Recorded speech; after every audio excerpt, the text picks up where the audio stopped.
Que a paz de Jesus Cristo e a alegria do Espírito Santo de Deus sejam sobre a tua vida e o teu coração. Façamos esta importante leitura da Bíblia Sagrada.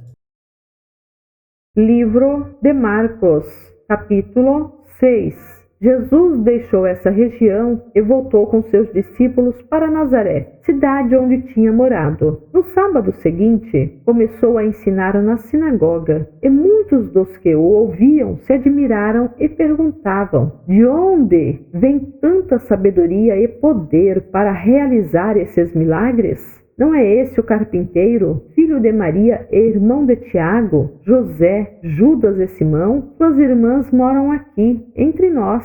E sentiam-se muito ofendidos. Então Jesus lhes disse: um profeta recebe honra em toda parte, menos em sua cidade e entre seus parentes e sua própria família. Por isso, não pôde realizar milagres ali, exceto pôr as mãos sobre alguns enfermos e curá-los. E ficou admirado com a incredulidade daquele povo. Então Jesus percorreu diversos povoados, ensinando a seus moradores. Reuniu os 12 e começou a enviá-los de 2 em 2, dando-lhes autoridade para expulsar espíritos impuros.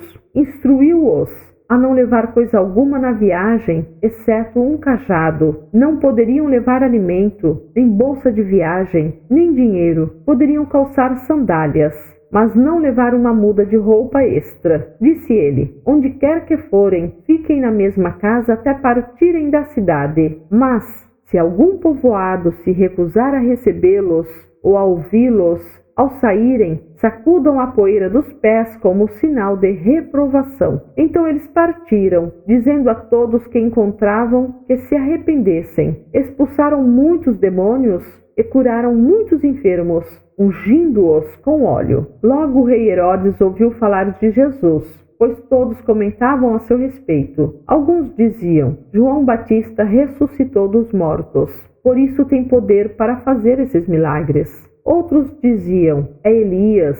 Ainda outros diziam: é um profeta, como os profetas de antigamente. Quando Herodes ouviu falar de Jesus, disse: João, o homem a quem decapitei, voltou dos mortos. O rei havia mandado prender e encarcerar João para agradar Herodias. Ela era esposa de seu irmão, Filipe, mas Herodes tinha se casado com ela. João dizia a Herodes: é contra a lei que o Senhor viva com a esposa de seu irmão. Por isso, Herodias guardava rancor de João e queria matá-lo, mas não podia fazê-lo, pois Herodes o respeitava e o protegia, sabendo que ele era um homem justo e santo. Herodes ficava muito perturbado sempre que falava com João, mas mesmo assim gostava de ouvi-lo. Finalmente, no aniversário de Herodes, Herodias teve a oportunidade que procurava. Ele deu uma festa para os membros do alto escalão do governo, para seus oficiais militares e para os cidadãos mais importantes da Galileia. Sua filha, também chamada Herodias, entrou e apresentou uma dança que agradou muito Herodes e seus convidados. Peça-me qualquer coisa que deseje, e eu lhe darei, disse o rei à moça, e prometeu, sob juramento: eu lhe darei o que pedir, até metade do meu reino. Ela saiu e perguntou à mãe: o que devo pedir? A mãe lhe disse: peça a cabeça de João Batista. A moça voltou depressa ao rei e disse: quero a cabeça de João Batista, agora mesmo, num prato. O rei muito se entristeceu com isso, mas, por causa do juramento que havia feito na frente dos convidados, não pôde negar o pedido. Assim, enviou no mesmo instante um carrasco com ordens de cortar a cabeça de João e trazê-la. Ele decapitou João na prisão, trouxe a cabeça num prato e a entregou à moça, que a levou à sua mãe. Quando os discípulos de João souberam o que havia acontecido, foram buscar o corpo e o colocaram numa sepultura. Os apóstolos voltaram de sua missão e contaram a Jesus tudo o que tinham feito e ensinado. Jesus lhes disse: vamos sozinhos até um lugar tranquilo para descansar um pouco, pois tanta gente ia e vinha, e eles não tinham tempo nem para comer. Então saíram do barco para um lugar isolado, a fim de ficarem a sós. Contudo, muitos os reconheceram e os viram partir, e pessoas de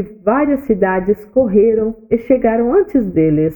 Quando Jesus saiu do barco, viu a grande multidão e teve compaixão dela, pois eram como ovelhas sem pastor. Então começou a lhes ensinar muitas coisas. Ao entardecer, os discípulos foram até ele e disseram: este lugar é isolado e já está tarde. Mande as multidões embora, para que possam ir aos campos e povoados vizinhos e comprar algo para comer. Jesus, porém, disse: providenciem vocês mesmos alimento para eles. Precisaríamos de muito dinheiro para comprar comida para todo esse povo. Responderam: quantos pães vocês têm? Perguntou ele. Vão verificar. Eles voltaram e informaram: 5 pães e 2 peixes. Então Jesus ordenou que fizessem a multidão sentar-se em grupos na grama verde. Assim, eles se sentaram em grupos de 50 e de 100. Jesus tomou os 5 pães e os 2 peixes, olhou para o céu e os abençoou. Então, à medida que ia partindo os pães, entregava-os aos discípulos para que os distribuíssem ao povo. Também dividiu os peixes para que todos recebessem uma porção. Todos comeram à vontade, e os discípulos recolheram 12 cestos com os pães e peixes que sobraram. Os que comeram foram 5.000 homens. Logo em seguida, Jesus insistiu com seus discípulos que voltassem ao barco e atravessassem o mar até Betsaida, enquanto ele mandava o povo para casa. Depois de se despedir de todos, subiu sozinho ao monte para orar. Durante a noite, os discípulos estavam no barco, no meio do mar, e Jesus sozinho em terra. Ele viu que estavam em apuros, remando com força e lutando contra o vento e as ondas. Por volta das 3 da madrugada, Jesus foi até eles caminhando sobre o mar. Sua intenção era passar por eles, mas, quando o avistaram caminhando sobre as águas, gritaram de pavor, pensando que fosse um fantasma. Ficaram todos aterrorizados ao vê-lo. Imediatamente, porém, Jesus lhes disse: não tenham medo, coragem, sou eu. Em seguida, subiu no barco e o vento parou. Os discípulos ficaram admirados, pois ainda não tinham entendido o milagre dos pães. O coração deles estava endurecido. Depois de atravessarem o mar, chegaram a Genezaré. Levaram o barco até a margem e desceram. As pessoas reconheceram Jesus assim que o viram. Quando ouviam que Jesus estava em algum lugar, corriam por toda a região, levando os enfermos em macas para onde sabiam que ele estava. Aonde quer que ele fosse, aos povoados, às cidades ou aos campos ao redor, levavam os enfermos para as praças. Suplicavam que ele os deixasse pelo menos tocar na borda de seu manto, e todos que o tocavam eram curados. Verdadeiramente é uma bênção estarmos ouvindo a palavra de Deus. Que o Senhor Deus te abençoe. Prossigamos para o alvo que é Jesus Cristo. Amém.